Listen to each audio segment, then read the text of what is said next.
Kuya, naisip ko ano kaya naturo ni ate sa mga teddy bears?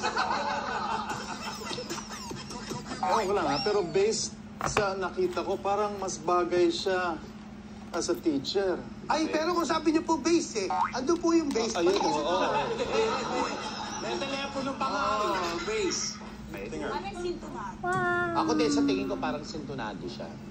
Kasi yung mas bagay sa kanya yung work niya na ginagawa rin. Oh, yes. Saka iba yung ngiti niya dyan, parang napagtagumpayan niya yung mahabang panahon na nagtatrabaho siya. Tama. Okay, tawid na tayo kay Plano in the Dark.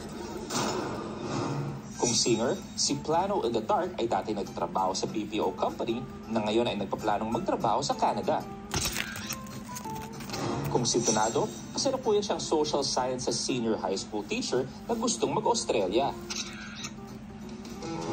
Dito gusto mag-Australia, doon naman gusto mag-Canada. Ano mo talaga gusto mo?